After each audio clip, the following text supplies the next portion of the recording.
I ain't gonna lie. I've been holding a lot of shit in lately. Man, I just had like a 3.5 hour cry. What do I owe the pleasure? What do I owe the pleasure? Last time we been together, we wash your car for you. We wash your car with no shame in our hustle. When you got them getting into that wash, and you know that tip gonna be good like y'all better stop buying this slippery soap, man. What's going on there? The streets have been talking, but nobody expected this. 50 Cent just dropped some tapes that have Rick Ross looking like he's about to lose his mind. And baby, this ain't your regular hip-hop beef anymore. We've got the full story on how these leaked tapes about Ross and Diddy hit the internet. Trust, when you hear what's on them, you're going to understand why Ross is ready to burn the whole industry down. The way 50 played this chess move, legendary mess. Bruh, just like New York, just like Mount Vernon, New York City, Mount Vernon, and Miami, all that is the same, bruh. Nobody wants to be near him. Nobody wants to touch what he touched, be where he at. You understand? It's crazy, bruh, how his fall from grace,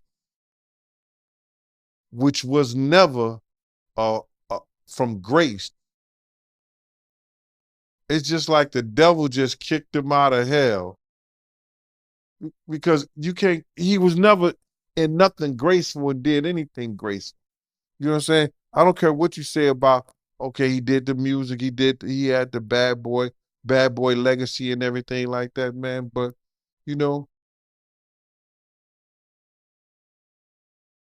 a few albums, a few people, you know, made to be famous, but they not here to tell their story. Black Rob, Biggie, Craig Mack. They not here to tell their story, bro. And now you got everybody telling his story.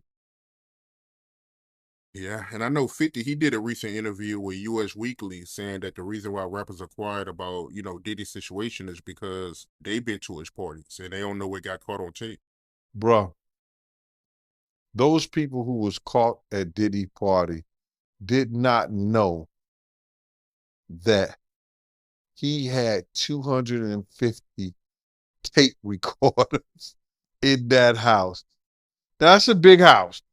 Girl, let me tell you, 50 Cent has been playing the longest game in hip-hop history with this one. Back in 2009, when Ross first came at 50 with that Officer Ricky mess, everybody thought it was just another rap beef. But 50, he was thinking way bigger than that. See, while Ross was out there thinking he won their little back and forth, 50 was quietly moving like a snake in the grass, collecting receipts and building connections. Every time Ross would post something flexing about his Wingstop money or his car collection, 50 would just watch and wait. He wasn't responding to the little jabs anymore. He was gathering ammunition. The way 50 planned this takedown, pure evil genius. He waited until Ross was all over social media promoting his new Checker franchise and posting about his latest business moves. Ross was feeling himself, thinking he was untouchable in the industry. That's when 50 knew it was time to strike. If you were paying attention to 50's Instagram the week before, you could see him setting it all up. First, he started posting these cryptic messages about how some people ain't poor, they pretend to be. Then, he threw up that post saying, "Time's running out for some folks." Nobody knew what he was talking about, but the streets were watching. Then, boom. On a regular Tuesday afternoon, when everybody was just minding their business, 50 hits the gram with that first tape. No warning, no buildup, just straight destruction. The way he did it was cold, too. He didn't even put a caption, just let the footage speak for itself. Within minutes, the whole industry was blowing up. But he had 250 tape recorders in that house that they took, that the feds found. So now with them finding all that and you being at a Diddy party, you know you may have done something that was caught on one of those tapes. You just better pray to God that they don't recognize you. Those people who know that they did something, no, they're not going to speak out. They're not going to say nothing. What part of the game is that? They are not going to come forward and tell on themselves. Nah, not at all.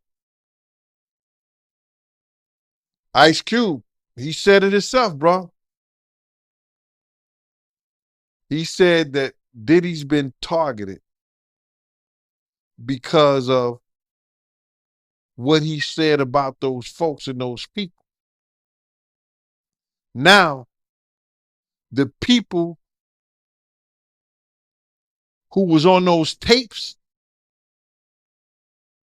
may feel like Diddy might be targeting them. Because if he's asked about who is this, who is that, and he's under oath with the federal government, he got to tell them. He's not going to plead the fifth. Yeah, I know that got to be a terrible feeling, man. You know you did something wrong at Diddy party, and you hoping and praying that it's not caught on tape. But they don't think they did nothing wrong. That's their lifestyle. That's their lifestyle, bro. I ask guys all the time, if two men lay down, how many homos get up? What you mean? I mean what I mean. It's what it is. The reaction started pouring in immediately. Industry executives were calling emergency meetings, PR teams were scrambling to get ahead of the story, and everybody who ever worked with Ross or Diddy suddenly went ghost. This wasn't like when rappers drop diss tracks or expose old DMs. This was different. The level of calculation that went into this, 50 had literally been watching and waiting for years to catch Ross at his highest point, just to bring him down lower than ever. What made it even crazier was how Ross didn't even know what hit him at first. Word is, he was in the middle of a business meeting when his phone started blowing up, his team trying to reach him, everybody sending him the video. He thought it was just another 50 Cent joke, but when he finally saw what 50 actually leaked, baby, that's when everything changed. And listen, if you thought that first tape was bad, the streets are saying 50's got way more where that came from.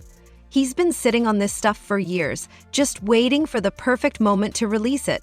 The way he orchestrated this whole thing, it's like he wrote a whole revenge movie and made Ross the star without him even knowing it. But what Ross didn't know was that first tape was just the beginning.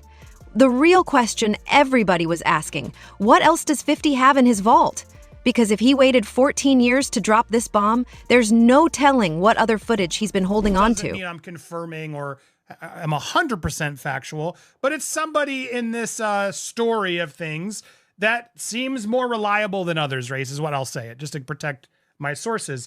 But this source informed me of who these A-list celebrities are on these tapes that are being allegedly auctioned off online and through the networks.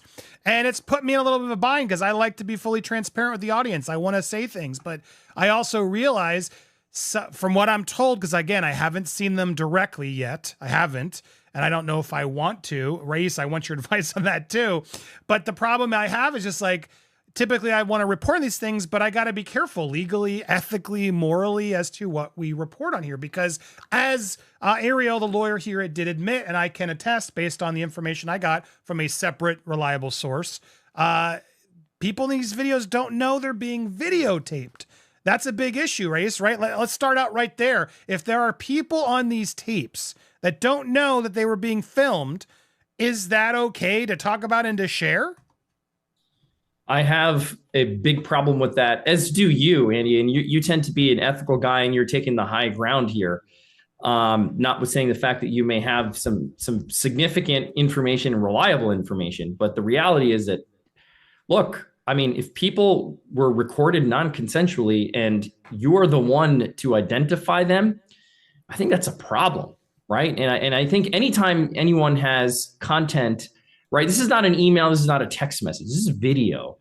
And there's specific statutes without using specific language I don't want to get into, but everybody knows what we're talking about here. It's Diddy with this person. I'll say that. It's Diddy with this person. Actually, yes. Yeah. And see, the problem is, again, like non-consensually recorded, you've got a victim here who may not want to be publicly identified. That's the problem. That's the problem. And they have a right to proceed if they want to, whether it's criminally or civilly, without being identified, because we know what's going to happen. As soon as they identify themselves, there's going to be a bunch of people that come out of the woodwork who are going to unequivocally harass them and claim that didn't happen, and they're making stuff up. And there's the victims that we want to protect here. And that's significant. Well, it's interesting because here's why I wanted to have this conversation, because I know a lot of you are like, Andy, just say it. No, I'm not going to say them, but I wanted to have this conversation as to why we're not saying it and why I think others haven't yet said it, raised, because again, legally, ethically, morally, it's just not right. Now there's an argument I've had with people who are like, well, they knew what they were doing with Diddy. Like these were consensual acts. Like they knew, and he filmed other times. So I don't know what the big deal is. It's going to come out. It's going to come out is what I keep hearing from other reliable sources.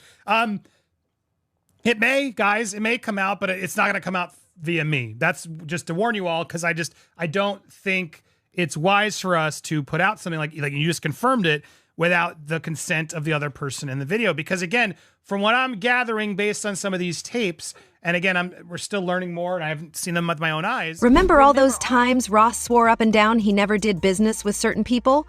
That's what makes these tapes so explosive, because baby, the receipts don't lie. And 50s got Ross caught in 4K doing exactly what he spent years denying. The footage 50 dropped shows Ross in some real compromising situations with Diddy, and we're not talking about innocent business meetings. We're seeing Ross at private parties acting real friendly with people he claimed he never even met. But the worst part? There's audio of Ross talking about deals that went down behind closed doors, deals he's been denying for years. In one clip, Ross is straight up bragging about how he and Diddy set up these special arrangements with upcoming artists. The way he's talking about it all casual has people thinking this wasn't a one-time thing. Industry veterans who've seen the footage are saying it's the kind of stuff that could get somebody blackballed from the music business for good. What's really got everybody shook is how these tapes connect back to those old rumors about Ross's early days in the industry.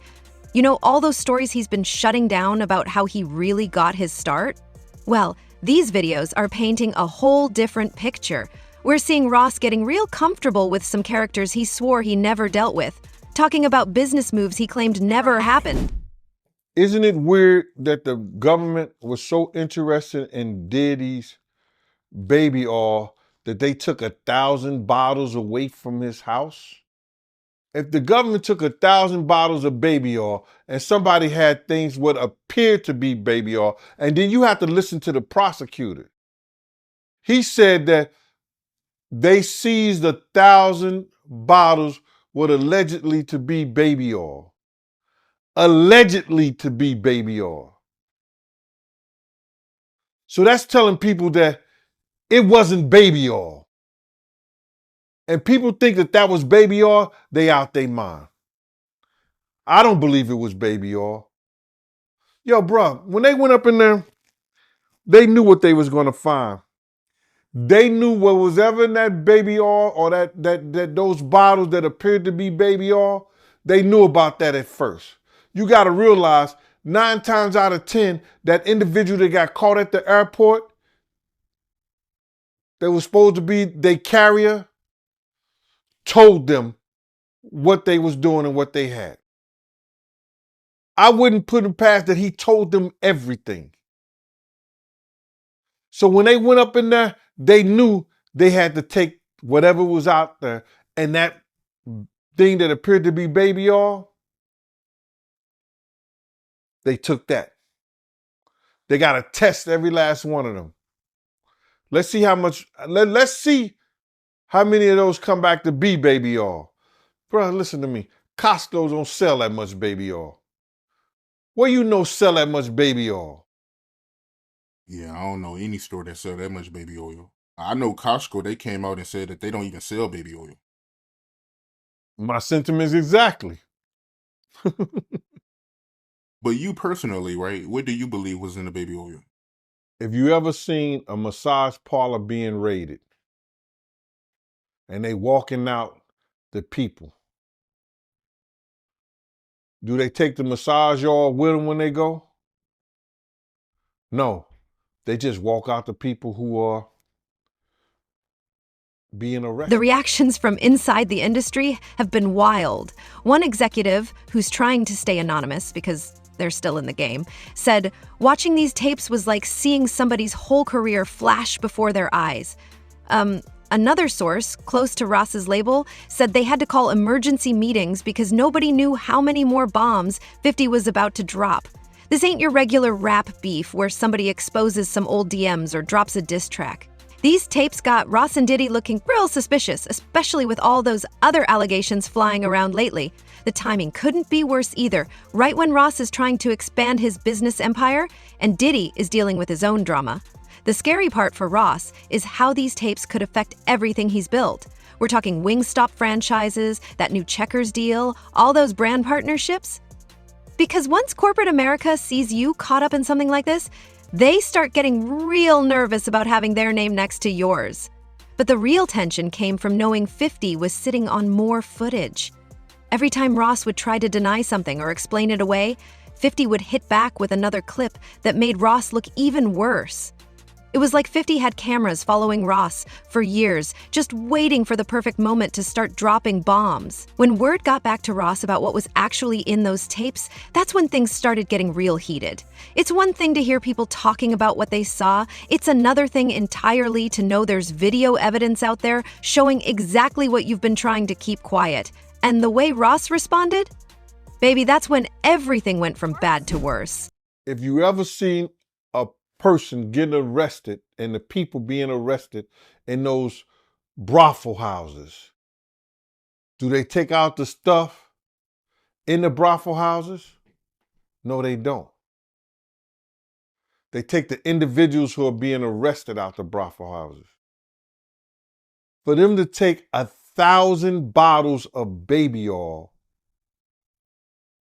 it's like that they did not leave one. They left people there, but they ain't leave not one bottle. Nobody needed no baby oil. So my whole thing about it is that there was something in that other than baby oil. That's why they took all the bottles. And 9 times out of 10, if I would give it a wild guess, it was, and like some of the people told me, it was probably that GHB. What's that? I think it's gamma hydrox.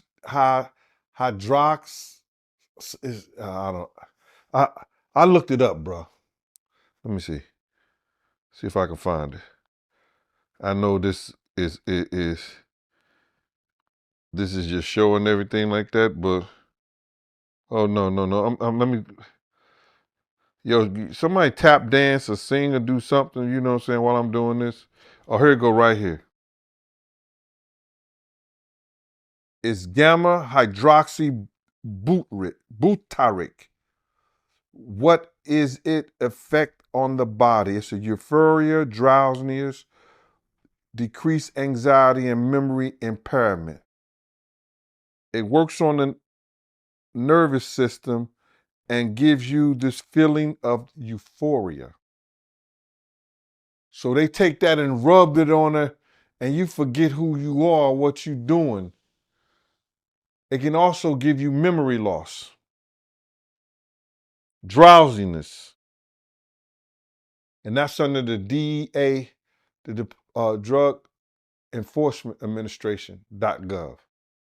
When the notifications started blowing up everybody's phones at 3 a.m., nobody was ready for what they saw. Ross wasn't just mad, he was going scorched earth in a way that had veteran PR experts texting each other like, somebody needs to stop him before he ruins everything. Ross's first response hit Instagram like a bomb. A 15-minute rant full of threats and accusations that had his own team panicking. He wasn't even trying to deny what was in those tapes anymore. He was just straight up threatening 50's life. The way he was pacing back and forth in that video, looking like he hadn't slept in days, had people wondering if he finally lost it for real. Every hour brought a new explosion. First, it was those voice messages he started sending to everybody who shared the video, threatening lawsuits, making wild accusations, even bringing up old dirt that nobody was supposed to know about. His team was trying to do damage control, but Ross wasn't hearing any of that. He was on live at 3 a.m., calling out names, exposing industry secrets, and making the kind of threats you can't take back. Things got real messy when Ross started dropping addresses, not just 50's known spots, but places where his family be at. That's when his own people started distancing themselves. His PR team was sending out statements trying to clean up the mess, but Ross would hop right back online and undo all their work in minutes. Even his closest business partners were calling, begging him to log off before he burned every bridge he ever built. Activities with other, A-listers having activities together is what this is. And again, that's a potentially outing of somebody as well. You know what I mean? There's so many things here that happen in releasing of this private consensual moment that while salaciously everybody wants to know, and people are messaging me all the time, Andy, who's waiting? And it's like, I'm not gonna say, because there seem to be way too many things that these people in the tapes, whether consensual, whether they, whatever, didn't agree to put out there. And I would think that's a legal issue too for anybody who puts these out first, no? Yeah, you nailed it. You can't without the consent of the victim. That's the problem. Somebody thinks that somebody has no idea, right? You said, well, didn't they know they're being recorded? No. I mean, in these situations, the assumption is they did not know. And that's what we believe right now is the victims did not know that they were being recorded. If the victim comes out and says, okay, yes, I knew I was recorded, and a statement is provided, that's a different story. But of course, you don't know that. So you, Andy, probably can't be the one to break that ice and be like, well, this is what I heard and this is what I know, and so I'm going to say it. And there's all kinds of hairy legal issues on that, right? With privacy and intrusion on seclusion is what we call it. It's a privacy violation. There could be defamation implications. There could be criminal implications. So you're doing the right thing by treading carefully. And I think more people should do this rather than get into speculation. Now, if you see the videos, even still, right? If somebody takes the not to interrupt, but that's the question. Like, am I allowed to see these videos? Like, if I were to ask this source, show me the videos, do I put myself in worse legal jeopardy? That's another distinct legal issue, right? It's like you're watching something that someone didn't know they were being recorded of doing, right? And so it's dicey. It's dicey. Now, it would be different if you were an attorney and somebody's coming to you for purposes of defense or prosecution of a claim, a civil claim, or the filing, of some action to recover damages. That's a little different. But for purposes of, hey, look what I got, juicy gossip, and there are reporting outlets that I won't mention that will do stuff like this. I don't know that it's the smartest thing to do. I don't know that it's the careful thing to do. That's for sure. Or it's that it's the ethical or moral thing to do. Yeah, it is exactly. I'm not a lawyer, but maybe this source will show you, and then you can verify what we know. But here's the other problem. Even if we verify what we know, like as I watched what Ariel, the lawyer, got these tapes, and even again, I don't want to get into the details, any remote details that could help explain or allude to even more of theories that are out there, or debunk or confirm. But I will say, hearing what I heard, which again isn't confirmation, but hearing what I heard, it makes me dislike what Ariel's doing even more, because I think there are going to be people out there, if this information does get out in some way, that are going to deny that these people are victims, that they're going to try to say, oh no, they're just consensually thing and they were hiding this affair and yada, yada, yada. And I don't see it that way personally. I mean, and granted, I haven't seen or know, like this isn't somebody involved from what I've gathered in these tapes of them, doing it to others in a way, criminally, like we've heard in some of these suits. This is just, it almost feels like, again, if it's real, like blackmail material that Diddy keeps to sort of hold over these people's heads. And to me, that's awful to the people in it, whether they agreed or knew or whatever. It still just feels like that's no one's freaking business.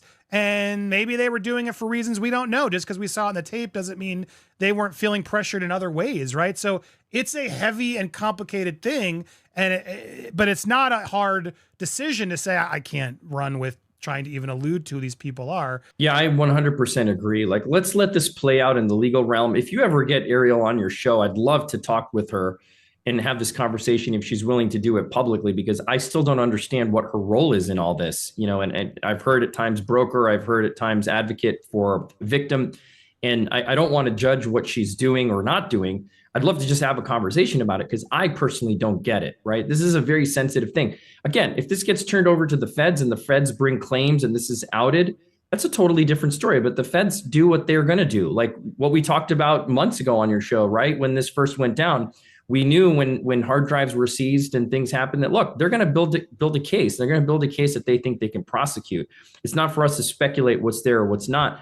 But to say, you have tangible evidence of something on camera that you've seen and that it's being sold in order to protect someone, to avoid being publicly named, which is what even the lawyers are now admitting. It all feels really dirty and shady, man. The only person that makes sense that could buy this is the victim, right? If the victim says, I don't want this to come out. Yes, it was consensual, but I don't want it to come out. I didn't know I was being recorded. Give it to that person. Right, I guess, but you're right, because then they can actually own it. Maybe there is a version of this, so that's what Ariel's trying to allude to. You'll own it, and no other network's going to be able to buy it or show it if you own it and haven't given permission. I guess, is that maybe part of what they're trying to do here, in that the celebrity who buys it can actually then control it just from a clearance standpoint?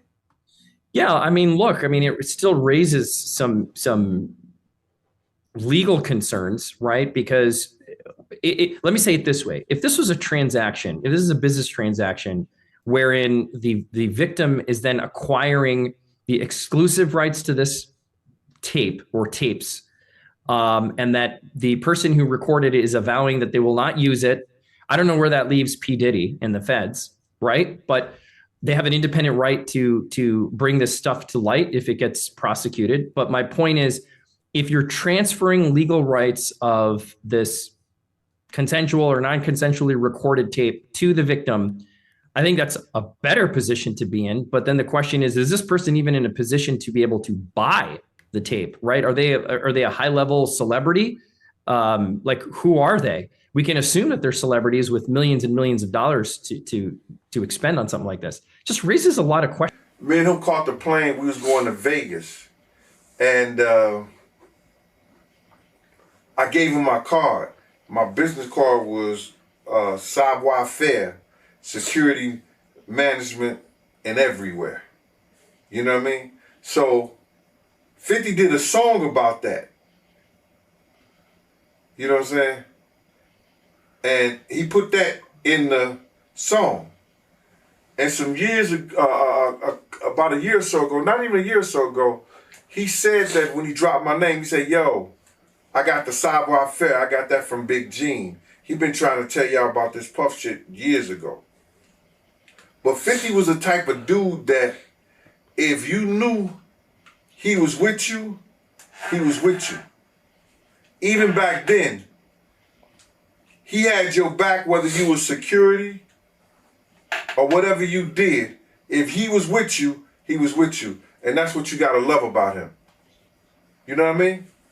You ain't gotta question his loyalty, you know what I'm saying, on some fight shit or if you in a situation.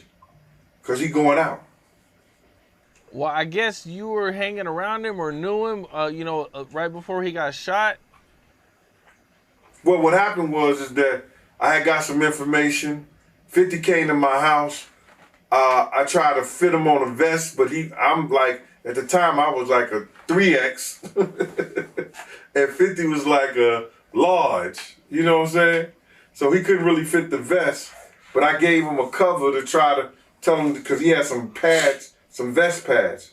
So I just told him what the situation was that I knew. And told him he had to watch himself because those cats was gonna come at him. You know what I'm saying? And he was like, yeah. And he was supposed to be going to Cancun. And I told him, if you come to Cancun, I got you, because I used to be down there doing security at Daddy-O's. You understand? And I had people down there that I knew that was from Puerto Rico, and they was working down there, so they should make sure when I hit the island, anything and everything I needed, I could get it right there on the island. You understand? They work directly with the syndicate. So 50 was supposed to come down there to do a show, and he didn't make it because they had shot him up. I don't know if he was coming in the first place, but he was supposed to because he was paid half the money to come down there to perform How to Rob an Industry Cat. And when was the next time you seen him after that? The next time I seen 50 after that was at Jack the Rapper. He had blew up. He had blew up, man. He was like, you know, he was this dude and everything like that. And I was sitting in we was in Puerto Rico, and I was sitting by myself, just chilling, and he had his whole entourage with him. He came directly over to me. He like, yo, Gene. I was like, yo, what up, Fit? I said, what up, 50? He said, what's up, man? He said, yo, put his hand out to me, and he grabbed my hand. He said, yo, they can't stop what God got planned. Went on about his business. And then he blew up crazy. Crazy, man. Yeah. How do you feel about 50 going so hard at Diddy with the documentaries and, you know, man, what did he do to 50 that made him hate him so much, man? That's crazy. Well, I think it's just, you know, you got to look at it like this. 50 was writing a lot of shit that made a lot of money for Diddy. And he knew back then in the day, he didn't know what he know now, but Diddy was robbing him. You understand? Mm-hmm. You know, bringing those kids in and say, yo, like, yo, here, write this verse for me, man, for this stuff like that, and giving them $5,000, you understand? Or $10,000, and you making $100,000 or $200,000 or maybe $2 million off of it, or $1 million, whatever the case may be. See, people call that good business. That's not good business. That's taking a person's talent, using it for your own self-indulgence, and not giving him what it's worth. When you could have been teaching these kids, you could have been helping these kids, and maybe these kids would have been helping you at the point you are right now. So, if that's the case, he have every right. But 50 is doing this for the culture. You understand? If it's going to be told, he going to have it, and it's going to be told